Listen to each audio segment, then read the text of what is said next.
2024 এবং 2025 সেশনের জন্য স্বামী বিবেকানন্দ স্কলারশিপের অ্যাপ্লিকেশন কিন্তু অলরেডি শুরু হয়ে গেছে। আজকের এই ভিডিওর মাধ্যমে আমি আপনাদেরকে দেখাবো একটি ফ্রেশ অ্যাপ্লিকেশন কিভাবে করতে হয়, অর্থাৎ একটি নতুন অ্যাপ্লিকেশন আপনারা অনলাইনের মাধ্যমে কিভাবে সাবমিট করবেন এবং এই নতুন অ্যাপ্লিকেশন করতে গেলে কি কি ডকুমেন্ট লাগবে, সেই সমস্ত ডকুমেন্টগুলো আপনারা কোথা থেকে পাবেন, কিভাবে অনলাইনে আপনারা ডকুমেন্টগুলোকে আপলোড করবেন এবং সম্পূর্ণ অ্যাপ্লিকেশনটা আপনারা অনলাইনের মাধ্যমে কিভাবে সাবমিট করবেন, টোটাল বিষয়টি আজকের এই একটা ভিডিওর মাধ্যমে আমি আপনাদেরকে দেখানোর চেষ্টা করব। তাই সম্পূর্ণ প্রসেসটি বুঝতে ভিডিওটি প্রথম থেকে শেষ পর্যন্ত কন্টিনিউ দেখতে থাকুন। আপডেটটি ভালো লাগলে ভিডিওতে লাইক করে বন্ধুদেরকে শেয়ার করবেন। পাশাপাশি চ্যানেলে প্রথম হয়ে থাকলে চ্যানেলটিকে সাবস্ক্রাইব করে পাশে থাকা নোটিফিকেশনটা অন করে রাখবেন। স্বামী বিবেকানন্দ মেরিট কাম মিন স্কলারশিপে অ্যাপ্লিকেশন করবার জন্য সর্বপ্রথম আপনার স্বামী বিবেকানন্দ যে অফিসিয়াল ওয়েবসাইট রয়েছে, যেটা বর্তমানে আপনার হোম স্ক্রিনে দেখতে পাচ্ছেন, এই অফিসিয়াল ওয়েবসাইটে ফার্স্ট আপনারা ভিজিট করবেন। এই ওয়েবসাইটের লিঙ্ক এই ভিডিও ডেসক্রিপশন বক্সেও দেওয়া থাকবে। এই ওয়েবসাইটে ভিজিট করবার পর যেহেতু আজকের এই ভিডিওর মাধ্যমে আমরা একটা ফ্রেশ অ্যাপ্লিকেশন অর্থাৎ নতুন অ্যাপ্লিকেশন করব, তাই আমাদেরকে ফার্স্ট কিন্তু রেজিস্ট্রেশন করতে হবে। তার জন্য দেখুন ডান পাশে কিন্তু রয়েছে রেজিস্ট্রেশন। ফার্স্ট আপনারা রেজিস্ট্রেশন অপশনের উপর ক্লিক করবেন। এরপরে টপার এবং নন টপার দুটো অপশন পাবেন। নন টপারের উপর ক্লিক করবেন। নেক্সট পেজ ওপেন হবে। স্বামী বিবেকানন্দ স্কলারশিপের ফ্রেশ অ্যাপ্লিকেশন 2024-এর 20/11/2024 থেকে কিন্তু শুরু হয়েছে। কতদিন পর্যন্ত এই অ্যাপ্লিকেশন চলবে তার কিন্তু কোনো ক্লোজিং ডেট এখানে দেয়া নেই এবং সেই সঙ্গে সঙ্গে এই পেজে অনলাইনে অ্যাপ্লিকেশন করবার সমস্ত ইনস্ট্রাকশন কিন্তু দেওয়া রয়েছে যে এই অ্যাপ্লিকেশন করতে গেলে তোমাদের কি কি ডকুমেন্ট লাগবে, ডকুমেন্টগুলোর সাইজ কি হবে, সমস্ত কিছু ডিটেলসে কিন্তু এখানে দেওয়া রয়েছে। সমস্ত ডিটেলসগুলো তোমরা এখান থেকে ভালো করে একবার চেক করে নেবে। আমি এই পেজের প্রত্যেকটা ডিটেলস একটা একটা করে তোমাদেরকে পড়ে শোনাচ্ছি না, অ্যাপ্লিকেশন করতে করতে সমস্ত ডিটেলসগুলো আমি তোমাদেরকে জানিয়ে দেবো। এখন এই পেজটাকে স্ক্রল করে নিচের দিকে আসার পরে এখানে একটা টার্ম অ্যান্ড কন্ডিশনের বক্স রয়েছে। এই টার্ম অ্যান্ড কন্ডিশনের বক্সটাকে ফার্স্ট তোমরা অ্যাকসেপ্ট করে নেবে। এরপরে প্রসিড ফর রেজিস্ট্রেশন এই অপশনের উপর ক্লিক করবে। নেক্সট পেজ ওপেন হবে। এখানে কিন্তু একটা নোটিফিকেশন দেওয়া হয়েছে, যারা মাইনরিটি স্টুডেন্ট রয়েছে তাদের জন্য কিন্তু ওয়েবসাইট আলাদা রয়েছে, সেই ওয়েবসাইটের লিঙ্ক এখানে দেওয়া রয়েছে। এই ওয়েবসাইটে ক্লিক করে যারা মাইনরিটি স্টুডেন্ট রয়েছে তারা কিন্তু সেই স্কলারশিপের জন্য অ্যাপ্লিকেশন করতে পারবে। এখন নিচে যে ক্লোজ অপশন রয়েছে, ক্লোজ অপশনের উপর ক্লিক করবেন। এরপর রয়েছে রেজিস্ট্রেশন ক্যাটাগরি। রেজিস্ট্রেশন ক্যাটাগরির মধ্যে প্রথমে রয়েছে কিন্তু স্কুল লেভেলের জন্য, যারা মাধ্যমিক 11 কিংবা উচ্চ মাধ্যমিকের জন্য অ্যাপ্লিকেশন করবে তারা এই অপশনের উপর ক্লিক করবে। যারা পলিটেকনিক্যাল স্টুডেন্ট রয়েছে তারা এই অপশনে ক্লিক করবে। যারা জেনারেল ডিগ্রি নিয়ে কলেজে পড়াশোনা করছে তারা এই অপশনে ক্লিক করবে। যারা ডিগ্রি ইঞ্জিনিয়ারিং অফ টেকনিক্যাল নিয়ে পড়াশোনা করছে তারা এই অপশনে ক্লিক করবে। যারা মেডিকেল এবং নার্সিং করছে তারা এই অপশনে ক্লিক করে অ্যাপ্লিকেশন করবে। প্রত্যেক ক্যাটাগরির জন্য অ্যাপ্লিকেশনের প্রসেস কিন্তু একই। আমি কলেজ স্টুডেন্টের জন্য অ্যাপ্লিকেশন করব, তাই এখান থেকে general degree college or university এর নিচে অ্যাপ্লাই ফর ফ্রেশ অ্যাপ্লিকেশন যে অপশনটি রয়েছে এই অপশনের উপর ক্লিক করলাম। রেজিস্ট্রেশন করবার জন্য তোমাদের সামনে এইরকম পেজ ওপেন হবে। প্রথমে রয়েছে নেম কোয়ালিফাই পাবলিক এক্সামিনেশন, এই অপশনে ক্লিক করবে। লাস্ট তোমাদের কোয়ালিফাই এক্সাম যেটা রয়েছে সেটা এখান থেকে তোমরা ফার্স্ট সিলেক্ট করে নেবে। এরপর হচ্ছে নেম অফ দ্য বোর্ড, এই লাস্ট কোয়ালিফাই এক্সাম তোমরা কোন বোর্ডের আন্ডারে করেছো সেই বোর্ডটা এখান থেকে তোমরা ফার্স্ট সিলেক্ট করে নেবে। এরপর রয়েছে ইয়ার অফ কোয়ালিফাই এক্সামিনেশন, এই সিলেক্ট অপশনে ক্লিক করে কোন ইয়ারে তোমরা এই এক্সামটা দিয়েছো সেটাকে এখান থেকে সিলেক্ট করে নেবে। এরপর হচ্ছে roll number of last eligible board council college university, অর্থাৎ লাস্ট কোয়ালিফাই এক্সামিনেশন তোমরা যেটা এখানে সিলেক্ট করেছো তার যে রোল নাম্বার রয়েছে সেই রোল নাম্বারটা তোমরা এখানে এন্টার করে দেবে। এটা যদি তোমরা মাধ্যমিক সিলেক্ট করে থাকো তাহলে এখানে মাধ্যমিকের রোল নাম্বার দেবে। তোমরা যেটা এটা এইচএস সিলেক্ট করে থাকো তাহলে এইচএস এর রোল নাম্বার দেবে। এরপরে রয়েছে passing year of 10 standard board, অর্থাৎ ক্লাস 10 তোমরা কোন ইয়ারে পাস করেছো সেটা এখান থেকে সিলেক্ট করে নেবে। এরপর হচ্ছে roll number of 10 standard board, অর্থাৎ ক্লাস 10 এর রোল নাম্বারটা তোমরা এখানে এন্টার করে দেবে। এরপর হচ্ছে টোটাল মার্ক অফ 10, অর্থাৎ তোমরা মাধ্যমিকে টোটাল কত নাম্বার পেয়েছো সেটা এখানে এন্টার করে দেবে। এরপর হচ্ছে আউট অফ, অর্থাৎ টোটাল মাধ্যমিকে তোমাদের কত নাম্বারে পরীক্ষা হয়েছে সেটা এখানে এন্টার করবে। এরপর হচ্ছে ওভারঅল পার্সেন্টেজ, মাধ্যমিকে তোমাদের পার্সেন্টেজ কত হয়েছে সেটা এখানে এন্টার করে দেবে। এরপর হচ্ছে প্রেজেন্ট কোর্স অফ স্টাডি, অর্থাৎ বর্তমানে তোমরা কোন কোর্সে ভর্তি হয়েছো তার ডিটেলস এখন ফিল আপ করতে হবে। প্রথমে রয়েছে সিলেক্ট ডিস্ট্রিক্ট, এখান থেকে ডিস্ট্রিক্টটা তোমরা সিলেক্ট করে নেবে। এরপর হচ্ছে নেম অফ ইনস্টিটিউশন, বর্তমান ইনস্টিটিউশনের নামটা তোমরা এখান থেকে সিলেক্ট করে নেবে। এরপর হচ্ছে নেম অফ অ্যাফিলিয়েটিং ইউনিভার্সিটি, এই প্লিজ সিলেক্ট অপশনে ক্লিক করে এই কলেজটা তোমার কোন ইউনিভার্সিটির আন্ডারে রয়েছে সেটা এখান থেকে তোমাদের কিন্তু সিলেক্ট করে নিতে হবে। এরপর হচ্ছে নেম অফ প্রেজেন্ট কোর্স, বর্তমান কোন কোর্সে তোমরা স্টাডি করছো সেই কোর্সটা এখান থেকে সিলেক্ট করে নেবে। এরপর এখানে ডিসিপ্লিন কোর্সটাকে তোমরা এন্টার করে দেবে। এরপর রয়েছে duration of course in years, অর্থাৎ এই কোর্সটার ডিউরেশন কতদিন রয়েছে কত দিনের কোর্স তোমার এটা রয়েছে সেটা এখানে তোমরা এন্টার করে দেবে, অর্থাৎ 3 বছর নাকি 4 বছর তোমাদের এই কোর্সটা চলবে সেটা এখানে তোমরা ডিউরেশনটা কিন্তু এন্টার করে দেবে। এরপর হচ্ছে ডেট অফ অ্যাডমিশন, কোন ডেটে তোমরা এই প্রেজেন্ট কোর্সে ভর্তি হয়েছো সেই ডেটটা কিন্তু তোমরা এখানে এন্টার করে দেবে। এরপর হচ্ছে বাংলা শিক্ষার আইডি, যদি তোমাদের কাছে বাংলা শিক্ষা পোর্টালের আইডি থেকে থাকে তাহলে সেটা এখানে এন্টার করে দেবে। এটা কিন্তু স্টার মার্ক নেই, থাকলে তোমরা এটা এন্টার করবে, নাহলে এই অপশনটা তোমরা স্কিপ করে যাবে। এরপর হচ্ছে বেসিক ডিটেলস, অ্যাপ্লিক্যান্টের বেসিক ডিটেলস এখানে ফিল আপ করতে হবে।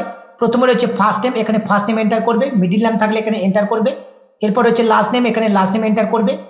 এরপরে রয়েছে নেম অ্যাজ পার আধার, আধার কার্ডে যে নাম রয়েছে সেই নামটা দেখে দেখে এখানে এন্টার করে দেবে। এরপর হচ্ছে মোবাইল নাম্বার, এখানে মোবাইল নাম্বারটাকে ইনপুট করে দেবে। এরপর হচ্ছে ইমেল আইডি, এখানে ইমেল আইডিটাকে তোমরা ইনপুট করে দেবে। এরপর হচ্ছে সেক্স অর্থাৎ লিঙ্গ, মেল কিংবা ফিমেল সেটা এখান থেকে তোমরা সিলেক্ট করে নেবে। এরপর হচ্ছে রিলিজন, এখান থেকে রিলিজন তোমাদের ধর্মটাকে তোমরা ফার্স্ট সিলেক্ট করে নেবে। এরপর হচ্ছে do you have ration card, তোমাদের রেশন কার্ড আছে কিনা সেটা জানতে চাওয়া হচ্ছে। যদি থাকে তাহলে এই প্লিজ সিলেক্ট অপশনে ক্লিক করে ইয়েস করবে, যদি না থাকে তাহলে এখান থেকে নো অপশনটাকে সিলেক্ট করে নেবে। যদি তোমরা ইয়েস করো তাহলে রেশন কার্ডের নম্বরটা এই পাশের ঘরে তোমরা এন্টার করে দেবে। এরপর হচ্ছে পাসওয়ার্ড, এখানে তোমরা একটা পাসওয়ার্ড এন্টার করবে, যে পাসওয়ার্ডটা তোমরা এখানে এন্টার করবে সেই পাসওয়ার্ডটা পুনরায় কনফার্ম পাসওয়ার্ডের ঘরে এন্টার করবে। এরপরে নিচে রেজিস্টার অপশনের উপর ক্লিক করবে। এখানে রোল নাম্বার কিন্তু তোমরা একসঙ্গেই এন্টার করবে, অর্থাৎ রোল এবং নম্বর যেটা রয়েছে সেটা কিন্তু তোমরা একসঙ্গেই এখানে এন্টার করে দেবে। এবং ক্লাস 10 এর রোল নাম্বার এখানে এন্টার করবার সঙ্গে সঙ্গে টোটাল মার্ক অফ 10 এটা কিন্তু অটোমেটিকলি সিলেক্ট হয়ে যাবে, আউট অফটাও এটা কিন্তু অটোমেটিকলি সিলেক্ট হয়ে যাবে, এবং পার্সেন্টেজটাও কিন্তু এটা অটোমেটিকলি সিলেক্ট হয়ে যাবে। তোমাদেরকে এক্সট্রা করে কোনো কিন্তু ফিল আপ করতে হবে না। সমস্ত ডিটেলসটা কনফার্ম করে নেওয়ার পরে ফাইনালি এই রেজিস্টার অপশনে তোমরা ক্লিক করবে। রেজিস্টার অপশনের উপর ক্লিক করবার সঙ্গে সঙ্গে যে মোবাইল নাম্বারটা তোমরা এন্টার করেছো সেই মোবাইল নাম্বারে কিন্তু একটা ওটিপি যাবে, সেই ওটিপিটা এই প্লিজ এন্টার ওটিপি এই ঘরে এন্টার করবে। ওটিপি এন্টার করবার পর এই ওটিপিটাকে কিন্তু ভেরিফাই করতে হবে, এর জন্য নিচে রয়েছে ভেরিফাই, এই ভেরিফাই অপশনের উপর তোমরা ক্লিক করবে। ভেরিফাই অপশনের উপর ক্লিক করবার সঙ্গে সঙ্গে mobile number verify and register done successfully এরকম একটি মেসেজ কিন্তু তোমাদের সামনে হোম স্ক্রিনে শো করবে। এবং এখানে তোমরা একটা অ্যাপ্লিক্যান্ট আইডি নম্বর পাবে, এই অ্যাপ্লিক্যান্ট আইডি নম্বরটা তোমরা অবশ্যই কপি করে নেবে, কারণ এরপরে এই পোর্টালটাকে লগ ইন করতে গেলে এই অ্যাপ্লিক্যান্ট আইডি নম্বরটা কিন্তু প্রয়োজন হবে। এবং এই রেজিস্ট্রেশনটা যে সাকসেসফুলি ভাবে সাবমিট হয়েছে এই রেজিস্ট্রেশনের স্লিপ তোমরা যদি ডাউনলোড করতে চাও নিচে কিন্তু অপশন দেওয়া রয়েছে ডাউনলোড রেজিস্ট্রেশন স্লিপ, এই অপশনে ক্লিক করে তোমরা রেজিস্ট্রেশন স্লিপটাকে ডাউনলোড করে নিতে পারো। এখন এখানে যে ক্লোজ অপশন রয়েছে ক্লোজ অপশনের উপর তোমরা ক্লিক করবে। এখন পোর্টালটাকে লগ ইন করতে হবে, লগ ইন করবার জন্য দেখুন এখানে অ্যাপ্লিক্যান্ট লগ ইন বলে একটি অপশন রয়েছে, এই অপশনের উপর ক্লিক করবেন। নেক্সট স্টেপ ওপেন হবে, এখানে প্রথমে রয়েছে অ্যাপ্লিক্যান্ট আইডি, একটু আগে যে অ্যাপ্লিক্যান্ট আইডি তোমরা পেয়েছো সেই অ্যাপ্লিক্যান্ট আইডি এখানে এন্টার করে দেবে। এরপর রয়েছে পাসওয়ার্ড, যে পাসওয়ার্ডটা তোমরা ক্রিয়েট করেছো সেই পাসওয়ার্ডটা এখানে এন্টার করবে। এরপরে নিচে যে ক্যাপচা কোডটি রয়েছে ক্যাপচা কোডটি দেখে দেখে এই ঘরে এন্টার করবে। এরপরে লগ ইন অপশনের উপর ক্লিক করবে। লগ ইন অপশনের উপর ক্লিক করবার সঙ্গে সঙ্গে পোর্টালটা কিন্তু সম্পূর্ণভাবে লগ ইন হয়ে যাবে এবং পরবর্তী ড্যাশবোর্ড তোমাদের সামনে এভাবেই ওপেন হবে। এখানে ট্র্যাক অ্যাপ্লিকেশন বলে একটি অপশন রয়েছে, এর নিচে বেশ কয়েকটি অপশন কিন্তু পরপর করে দেওয়া রয়েছে। অ্যাপ্লিকেন্ট রেজিস্ট্রেশনের স্ট্যাটাস কিন্তু আমাদের ডান, অর্থাৎ রেজিস্ট্রেশন কিন্তু আমাদের সম্পূর্ণভাবে কমপ্লিট হয়ে গেছে। এরপরে যেটা রয়েছে অ্যাপ্লিকেশন ফর্ম ফিল আপ, এটা কিন্তু পেন্ডিং রয়েছে। আপলোড সাপোর্টিং ডকুমেন্ট, এটাও কিন্তু পেন্ডিং রয়েছে। অ্যাপ্লিকেশন সাবমিশন, এটাও কিন্তু পেন্ডিং রয়েছে। এই তিনটে ডিটেলস এখন আমাদেরকে কমপ্লিট করতে হবে। এর জন্য বাম পাশের দিকে অ্যাপ্লিকেশন ডিটেলস বলে একটি অপশন রয়েছে, এই অপশনের উপর তোমরা ক্লিক করবে। এডিট অ্যাপ্লিকেশন বলে একটি অপশন রয়েছে, এই এডিট অ্যাপ্লিকেশন অপশনের উপর ক্লিক করবে। নেক্সট স্টেপ তোমাদের সামনে এভাবেই ওপেন হবে। রেজিস্ট্রেশন করার সময় যে সমস্ত ডিটেলসগুলো তোমরা ফিল আপ করেছো সেই সমস্ত ডিটেলসগুলো কিন্তু এখানে শো করবে। এখন পেজটাকে স্ক্রল করে তোমরা নিচের দিকে আসবে, পেজটাকে স্ক্রল করে নিচের দিকে আসলে আপলোড ফটোগ্রাফ বলে একটি অপশন রয়েছে। এখন এখানে কিন্তু অ্যাপ্লিকেন্ট অর্থাৎ যিনি আবেদন করছে তার কিন্তু ফটো এখানে আপলোড করতে হবে। এই চুজ ফাইল অপশনে ক্লিক করে তোমরা তোমাদের ফটোটাকে আপলোড করবে, তবে ফটোটার ফাইল সাইজ কিন্তু 20 কেবি থেকে 50 কেবির মধ্যে রাখতে হবে এবং ফরম্যাটটা তোমাদেরকে জেপিজি ফরম্যাটে রাখতে হবে। ফটো আপলোড কমপ্লিট হয়ে যাবার পরে এরপর হচ্ছে আপলোড সিগনেচার, এখন এখানে কিন্তু সিগনেচার আপলোড করতে হবে। এই চুজ ফাইল অপশনে ক্লিক করে তোমরা সিগনেচারটাকে আপলোড করবে। সিগনেচারটাকে কিন্তু 10 থেকে 20 কেবির মধ্যে রাখতে হবে, সেটাও কিন্তু জেপিজি ফরম্যাটে রাখতে হবে। এরপরে নিচে সেভ অ্যান্ড কন্টিনিউ যে অপশনটি রয়েছে এই সেভ অ্যান্ড কন্টিনিউ অপশনের উপর ক্লিক করবেন। পরবর্তী পেজ তোমাদের সামনে এভাবে ওপেন হবে। এই পেজে প্রথমে রয়েছে পার্সোনাল ডিটেলস, এখন পার্সোনাল ডিটেলস পরপর করে ফিল আপ করতে হবে। প্রথমে রয়েছে নেম অফ ফাদার, ফাদারের ফার্স্ট নেম এখানে এন্টার করবে, মিডিল নেম থাকলে এখানে এন্টার করবে, লাস্ট নেম এখানে এন্টার করে দেবে। এরপর হচ্ছে নেম অফ মাদার, মায়ের ফার্স্ট নেম এখানে এন্টার করবে, মিডিল নেম থাকলে এখানে এন্টার করবে, এরপরে লাস্ট নেম এখানে এন্টার করে দেবে। এরপর হচ্ছে প্রফেশন অফ ফাদার, ফাদারের প্রফেশন কি রয়েছে সেটা তোমরা এখানে এন্টার করে দেবে, অর্থাৎ বাবার কি পেশা সেটা এখানে এন্টার করে দেবে। এরপর হচ্ছে নেম অফ গার্ডিয়ান, গার্ডিয়ান হিসেবে যাকে রাখতে চাইছো সেটা বাবা কিংবা মা বা আদার্স কোনো পার্সন হলে তার ফার্স্ট নেম এখানে এন্টার করবে, মিডিল নাম থাকলে এখানে এন্টার করবে, এরপর এখানে লাস্ট নেম এন্টার করে দেবে। এরপর হচ্ছে প্রফেশন অফ গার্ডিয়ান, অর্থাৎ গার্ডিয়ান যার নাম এখানে তোমরা এন্টার করবে গার্ডিয়ানের প্রফেশন কি রয়েছে সেটা এখানে এন্টার করে দেবে। এরপর হচ্ছে রিলেশন উইথ গার্ডিয়ান, গার্ডিয়ানের সঙ্গে তোমার রিলেশন কি রয়েছে সেটা এখান থেকে সিলেক্ট করে নেবে। এরপর হচ্ছে ডেট অফ বার্থ, এখানে ডেট অফ বার্থ এন্টার করে দেবে। এরপর হচ্ছে সেক্স, এটা কিন্তু অটোমেটিকলি সিলেক্ট হয়ে থাকবে, রিলিজনটাও অটোমেটিকলি এখানে সিলেক্ট হয়ে থাকবে। এরপর হচ্ছে কাস্ট, এখান থেকে তোমরা তোমাদের কাস্টটাকে সিলেক্ট করে নেবে। এরপর হচ্ছে রিলিজন মাইনরিটি কমিউনিটি, এই প্লিজ সিলেক্ট অপশনে ক্লিক করে এটাকে তোমরা নো রাখবে। এরপর হচ্ছে whether the applicant is domicile in West Bengal, যেহেতু এটা ওয়েস্ট বেঙ্গলের জন্য স্কলারশিপ তাই অবশ্যই এটাকে ইয়েস করবে তোমরা। এরপর হচ্ছে ডিফারেন্টলি অ্যাবেল, যদি তোমরা প্রতিবন্ধী হও তাহলে ইয়েস করবে, নাহলে এখান থেকে নো অপশনটাকে সিলেক্ট করে নেবে।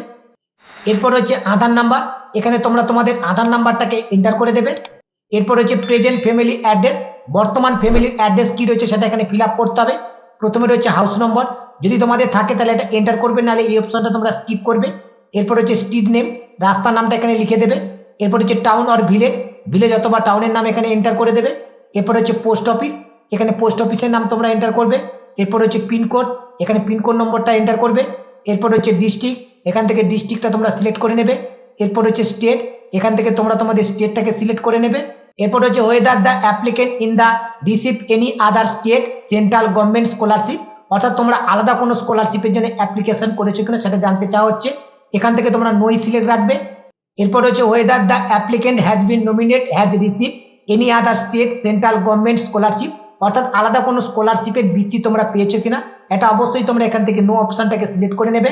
এরপর হচ্ছে total income of family in rupees from all source for the period from 1 April 2022 to 31 March 2023, অর্থাৎ 1 এপ্রিল 2022 থেকে 31 মার্চ 2023 পর্যন্ত তোমাদের ফ্যামিলির সোর্স ইনকাম কত রয়েছে সেই টোটাল ইনকামটা কিন্তু এখানে এন্টার করে দিতে হবে।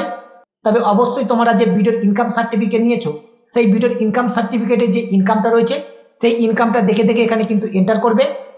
এরপর হচ্ছে ব্যাংক ডিটেলস, এটা কিন্তু অত্যন্ত ভাইটাল ডিটেলস, এই ডিটেলসটা কিন্তু তোমরা কেয়ারফুলি ভাবে ফিল আপ করবে। প্রথমে রয়েছে আইএফসি কোড, তোমরা যে ব্যাংক অ্যাকাউন্টের ডিটেলস দিতে চাইছো সেই ব্যাংকের যে আইএফসি কোড রয়েছে সেটা এখানে এন্টার করবে। ব্যাংকের আইএফসি কোড এখানে এন্টার করবার সঙ্গে সঙ্গে নেম অফ দ্য ব্যাংক এটা কিন্তু অটোমেটিকলি সিলেক্ট হয়ে যাবে, এবং ব্রাঞ্চ নেম এটাও কিন্তু অটোমেটিকলি সিলেক্ট হয়ে যাবে। এরপর হচ্ছে অ্যাকাউন্ট নম্বর, এখানে অ্যাকাউন্ট নম্বরটা এন্টার করে দেবে। এরপর হচ্ছে কনফার্ম অ্যাকাউন্ট নম্বর, পুনরায় অ্যাকাউন্ট নম্বরটা এই ঘরে এন্টার করবে। এরপর হচ্ছে ব্রাঞ্চ কোড, যে ব্রাঞ্চের অ্যাকাউন্ট নম্বর তোমরা এখানে দিচ্ছ সেই ব্রাঞ্চের যে কোড নম্বর রয়েছে সেই কোড নম্বরটা তোমরা এখানে এন্টার করে দেবে। এরপর হচ্ছে এমআইসিআর কোড, এখানে এমআইসিআর কোডটা তোমরা এখানে এন্টার করে দেবে। এই সমস্ত ডিটেলসগুলো তোমরা ব্যাংকের পাসবুকের ফ্রন্ট পেজে কিন্তু পেয়ে যাবে। এরপরে সমস্ত ডিটেলসটা তোমরা একবার ভালো করে চেক করে নেবে। তারপরে নিচের দিকে সেভ অ্যান্ড কন্টিনিউ যে অপশনটি রয়েছে এই অপশনটির উপরে ক্লিক করবে। পরবর্তী স্টেপে তোমাদের সামনে এরকম একটা নোটিফিকেশন শো করবে। এখন এখানে যে ইনকাম সার্টিফিকেটটা আপলোড করতে হবে সেই ইনকাম সার্টিফিকেটটা তোমরা কোথা থেকে নেবে, কোন ইনকাম সার্টিফিকেট এখানে আপলোড করলে অ্যাপ্রুভ হবে সেটা কিন্তু এখানে দেওয়া রয়েছে। তবে অবশ্যই ভিডিওর ইনকাম সার্টিফিকেট এখানে তোমরা আপলোড করতে পারবে। চাইলে তোমরা বাকি যে সমস্ত অপশনগুলো আছে এগুলোকে ভালো করে চেক করে নিতে পারো। এরপর এখানে যে ক্লোজ অপশন রয়েছে ক্লোজ অপশনের উপর ক্লিক করবে। এখন কিন্তু ফাইনালি ডকুমেন্ট আপলোড করবার পেজ কিন্তু ওপেন হয়ে গেছে। প্রথমে রয়েছে মার্কশিট অফ মাধ্যমিক এক্সামিনেশন, মাধ্যমিকের যে মার্কশিট রয়েছে সেটাই চুজ ফাইল অপশনে ক্লিক করে তোমরা আপলোড করবে। এরপর হচ্ছে marksheet of last board council university college examination, last qualify exam তোমাদের যেটা রয়েছে তার মার্কশিটটা এখানে আপলোড করবে। এরপর হচ্ছে অ্যাডমিশন স্লিপ, বর্তমান কোর্সে তোমরা যে ভর্তি হয়েছো তার অ্যাডমিশন স্লিপটা এখানে আপলোড করবে। এরপর হচ্ছে scan copy of bank passbook, ব্যাংকের পাসবুকের ফ্রন্ট পেজটা তোমরা ভালো করে স্ক্যান করে এখানে আপলোড করবে। এরপর হচ্ছে domicile certificate as Aadhaar ID, voter ID, ration card, certificate issue by concern authority, অর্থাৎ এখানে ডোমিসাইল সার্টিফিকেট হিসেবে তোমরা তোমাদের আধার কার্ড কিংবা ভোটার কার্ড কিংবা রেশন কার্ডটা এখানে আপলোড করে দেবে। এরপর হচ্ছে ইনকাম সার্টিফিকেট ইস্যু অথরিটি, অর্থাৎ এই ইনকাম সার্টিফিকেটটা তোমরা কোথা থেকে নিয়েছো সেটা কিন্তু এখান থেকে সিলেক্ট করে নিতে হবে। আমার কাছে ভিডিওর ইনকাম সার্টিফিকেট রয়েছে তাই আমি ভিডিওর এই অপশনটাকে সিলেক্ট করে নিলাম। এরপর হচ্ছে ইনকাম সার্টিফিকেট অফ ফ্যামিলি, এখন ইনকাম সার্টিফিকেটটা এই চুজ ফাইল অপশনে ক্লিক করে তোমরা আপলোড করে দেবে। তবে এখানে যে সমস্ত ডকুমেন্টগুলো তোমাদেরকে আপলোড করতে হবে সেই সমস্ত ডকুমেন্টগুলো কিন্তু পিডিএফ ফরম্যাটে তোমরা আপলোড করতে পারবে এবং তার ফাইল সাইজ 400 কেবির মধ্যে কিন্তু তোমাদেরকে রাখতে হবে। সমস্ত ডকুমেন্ট আপলোড কমপ্লিট করবার পর নিচের দিকে দেখুন পরপর দুটো টার্ম অ্যান্ড কন্ডিশনের বক্স রয়েছে। এই দুটো বক্স তোমরা এখান থেকে সিলেক্ট করে নেবে। এরপরে সেভ অ্যান্ড কন্টিনিউ যে অপশনটি রয়েছে, এই সেভ অ্যান্ড কন্টিনিউ অপশনের উপর ক্লিক করবে। পরবর্তী পেজ তোমাদের সামনে এভাবে ওপেন হবে। পেজটাকে স্ক্রল করে তোমরা নিচের দিকে চলে আসবে। পেজটাকে স্ক্রল করে নিচের দিকে আসলে এখানে পার্সোনাল ডিটেলস, এই অ্যারো আইকনে ক্লিক করে পার্সোনাল ডিটেলসের সমস্ত ডিটেলসগুলো তোমরা চেক করতে পারবে। এরপর রয়েছে আপলোড ডকুমেন্টস। আপলোড ডকুমেন্টের পাশে এই যে অ্যারো আইকন রয়েছে, এই অ্যারো আইকন অপশনের উপর ক্লিক করে তোমরা এখান থেকে চেক করে নিতে পারবে যে সমস্ত ডকুমেন্টগুলো তোমরা আপলোড করেছো সেটা তোমাদের সঠিক আপলোড হয়েছে কিনা। এই ভিউ অপশনে ক্লিক করে তোমরা সমস্ত ডকুমেন্টগুলোকে চাইলে চেক করে নিতে পারবে। এরপরে নিচের দিকে সাবমিট অ্যাপ্লিকেশন বলে যে অপশনটি রয়েছে, এই অপশনটির উপরে ক্লিক করবে। তোমাদের সামনে এইরকম একটা কনফার্মেশন শো করবে। এখানে ইয়েস অপশনের উপর ক্লিক করবে। ইয়েস অপশনের উপর ক্লিক করবার সঙ্গে সঙ্গে এখন কিন্তু অ্যাপ্লিকেশনটা সাকসেসফুলি ভাবে সাবমিট হয়ে গেছে।